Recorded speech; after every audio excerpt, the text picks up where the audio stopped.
Yeah, thanks so much, Brett. We got Marcos Giron with us on the BMW desk. Saw the celebration there at the end, and you were telling us you just kind of blacked out at the end. What went through your mind there? Guys, as always, it's an honor. It's a privilege to be with you guys. You guys just bring out the best in everybody, huh? Who Sorry, teaches not you have to a say good that? time. Just want to hang out with you guys a little more. You're always welcome. You are always welcome. There we go. No, honestly, that was a crazy match. I'm so happy to get through it. The crowd, the energy out there on Stadium 4 was incredible, and so it was a war, man. It was a war. It was tough. He had a lot of break points. I kind of survived in the third. He gave me a few opportunities. He kind of gave me a couple, and honestly, I'm relieved to get through that. But I couldn't be more pumped to be through into the next round. Marcos, they say these kind of matches, they're all about the big points. You touched on break points. You saved 14 out of 15 break points today. Insane. That is a wildly different match if you just let go a few of those.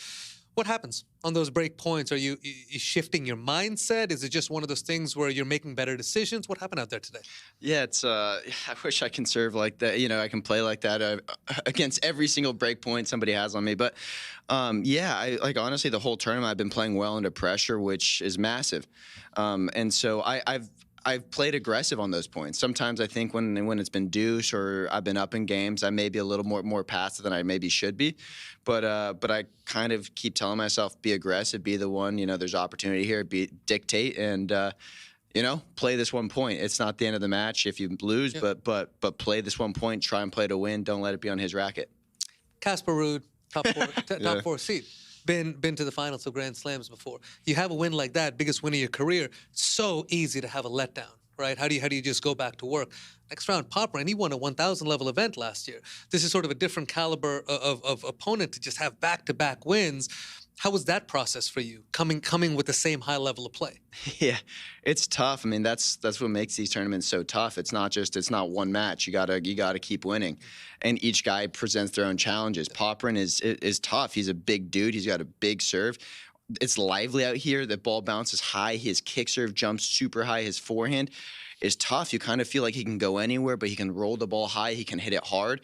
And so he keeps you really on edge. And his backhand, he can really slow it down with a good slice, and he's got good hands. And so I was going into this match, we've played twice before. I beat him once, but then he beat me the last time. And so I knew that it was going to be a war. Like, it didn't matter how, you know, I beat Ruud, which was amazing, which was an amazing win, but that doesn't mean anything. Popyrin sees me and he sees opportunity. So, and so I knew that I was, you know, I've had some good wins in the past, and I know I've definitely lost a few after that, and I didn't want that to happen. And so the energy, the crowd was incredible, and I'm really happy with how I was able to kind of handle the moment. Yeah, I mean, you gave the heart to the crowd after. They were all pulling for you. Southern California guy yourself, Marcos, from Ojai, all the way to the Easter Bowl, to UCLA, now here at Indian Wells. You've had so many big moments at home. Yeah. What has been the most special for you to be able to do that?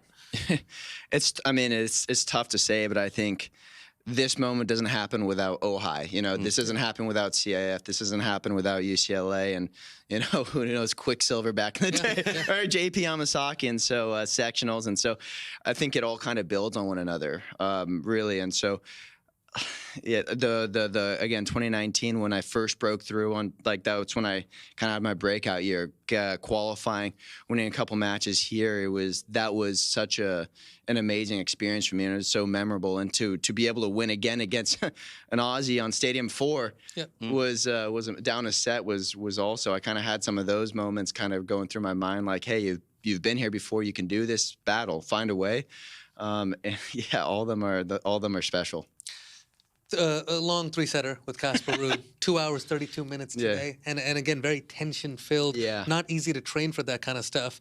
We know you put in a lot of work physically and conditioning-wise. Can you give us a little specificity into some of the exercises, some of the types of training? Is it sprint work? Is it long distance? That's got you to this stage. Did I see your workouts on Instagram, man? No, my stuff's different. I realize what we're doing. Okay, I'm just lifting heavy weights. Okay, you can last forever and ever. Okay. Honestly, you know, I'm not the biggest dude. I'm 5'10", you know, and so my whole life, I've always had to run. I've always had to be an aggressive player, and so I try to play to win, but I've always had to run a lot. And so I think all the time I work hard in practice. I train hard consistently. I try and run everything down and practice in matches, and I think that kind of builds. Do I go to the gym? Absolutely. Do I work hard in the gym? Absolutely.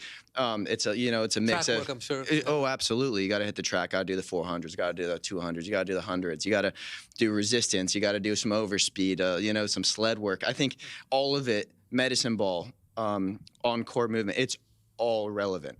And I don't think you can just do one thing, but it's a mix of everything. And in tennis, it's brutal. You don't know how long a match is going to be. Every point is explosive. It's a very anaerobic based sport, but you got to be able to do that for however many points it takes in a match.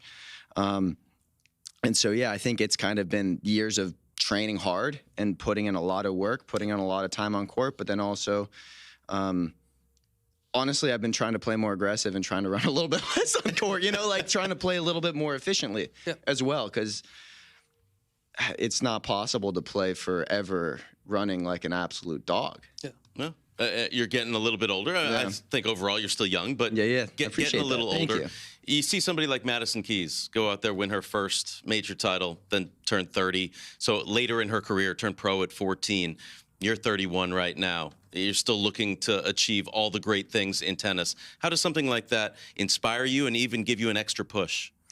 It's amazing to see Madison Keys. We've known each other forever, and to see her just go out and just crush Australia, win the tournament is amazing. I've been good friends actually with her husband Bjorn. We're same age, grew up playing in the 12s, and so I couldn't be more happy with seeing her do it. But there's such a big group of Americans that are doing well. The women's, how many are top 5, top 10? Top 5, yeah. It's insane. And then also in the Americans, how there would 8 guys top 50 in the world or something. I don't know what it is. 15 guys top 100. And so I think we all kind of push one another. I'm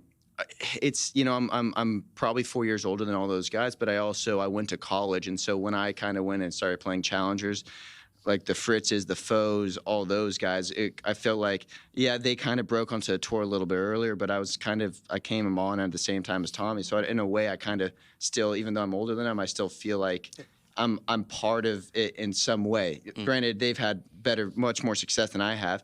And so I think seeing everyone do so well is really inspiring. And to do what they're doing is just amazing. And so, but I just kind of try to keep getting better every year. And I feel like I've done that. I'm super proud of that. You can always improve, which is crazy and pretty cool about the sport. It really is. Well, listen, you're a very upbeat guy. I know you like to speak things into existence. So I'm gonna put you on the spot here. Been playing brilliant. Obviously, 2 huge wins. Round of 16 right now. Playing career best tennis. Put it out there. What are we manifesting as the next big goal here? Well, I want to be playing for titles. Like, I want to be in the second week of slams. I want to be going deep in Masters. Last year, I finished in the 40s. I got up to 37, and I did well in the smaller events, but I was pretty disappointed. I didn't do well in Masters, and I didn't do well in slams. And so it's I won my first title last year, and so it had a bittersweet year, honestly. But it was pretty disappointing as far as that, because especially there's the whole period of when you first get on tour, you're just excited to be there. Then there's a period of, okay, can you stay there? Can you stay in the top 100? Can you make the push?